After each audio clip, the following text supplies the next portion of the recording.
مفتی صاحب کے YouTube channel کو سبسکرائب کیجیے، مفتی عطاء الرحمن قاسمی۔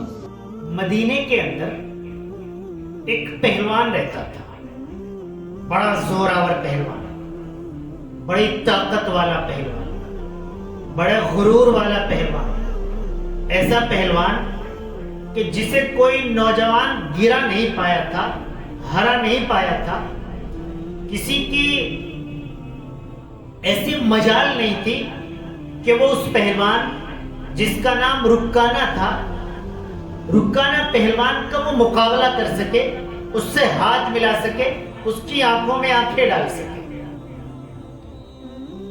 رکانہ عزم کے علاقے میں رہتا تھا، بکریاں وہ رکھتا تھا، انہیں چراتا تھا، گزر بسر کرتا تھا، لیکن بکریوں کے اعتبار سے وہ بڑا مال و دولت والا بھی تھا۔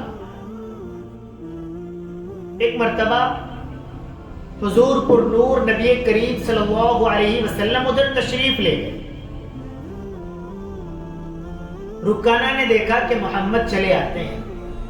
رکانہ ناقابل تسخیر، جسے کبھی ہرایا نہ جا سکتا ہو، نبی کریم صلی اللہ علیہ وسلم کو دیکھ کر کہنے لگا، اے محمد، تم سے اگر میرا تعلق نہ ہوتا تو میں تمہیں آج مار ڈالتا۔ تم ہمارے بتوں کو، لات و عزا کو برا بھلا کہتے ہو اور اپنے رب کی بڑائی بیان کرتے ہو، یہ میرے لیے بڑا تکلیف دہ ہے۔ حضور پر نور نبی کریم صلی اللہ علیہ وسلم نے اللہ تبارک و تعالیٰ کی وحدانیت کو بیان کیا۔ ادھر سے رکانہ کہنے لگا، اسے تو اپنی طاقت پر غرور تھا، وہ کہنے لگا کہ محمد چلو آج کشتی کرتے ہیں، میں اپنے لات و عزا سے مدد مانگوں گا، تم اپنے اللہ سے مدد مانگنا، اگر تم نے مجھے ہرا دیا تو میں مان جاؤں گا۔ نبی کریم صلی اللہ علیہ وسلم نے فوراً کہا، ٹھیک ہے، آئیے کرتے ہیں کشتی۔ پہلے تو وہ چونک گیا، کیونکہ زندگی میں پہلی بار کسی نے اس کے چیلنج کو ایکسپٹ کیا تھا۔ اسے دور دور تک یہ اندیشہ نہیں تھا کہ محمد میرے ساتھ کشتی کو قبول کر لیں گے، کیونکہ بڑے بڑے پہلوان وہ ڈرتے ہوں تو آپ صلی اللہ علیہ وسلم تو بظاہر کوئی پہلوان نہیں تھے، تو وہ چونک گیا۔ لیکن جب چیلنج قبول کر لیا تو مقابلہ اسے کرنا تھا۔ اس نے کہا، چلو بھائی آؤ کرتے ہیں کشتی۔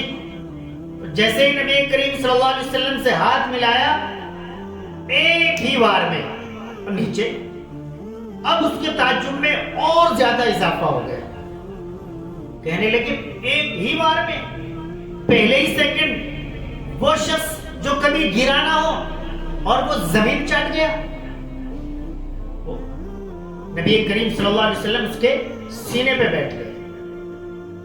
کہنے لگا، محمد مجھے ایک اور موقع دو، شاید لات و عزا نے میری طرف توجہ نہیں کی، میں دوبارہ لڑوں گا۔ نبی کریم صلی اللہ علیہ وسلم کھڑے ہو گئے، پھر دوبارہ کھڑا ہوا۔ اللہ کے نبی صلی اللہ علیہ وسلم نے پھر ایک ہی بار میں پلٹ دیا۔ پھر نبی کریم صلی اللہ علیہ وسلم اس کے سینے پر بیٹھ گئے۔ کہا، آپ بولو۔ کہنے لگا، محمد شاید لات و عزا ابھی میرے قریب نہیں آئے، وہ میری بات سمجھ نہیں پائے، انہوں نے میری طرف غور نہیں کی، ان کی مدد نہیں آئی، ایک موقع اور دو، اس بار آئے۔ نبی کریم صلی اللہ علیہ وسلم پھر کھڑے ہوئے، پھر پکڑا، پھر پلٹ دیا، پھر سینے پر چڑھ بیٹھے۔ کہنے لگے، بولو رکانہ۔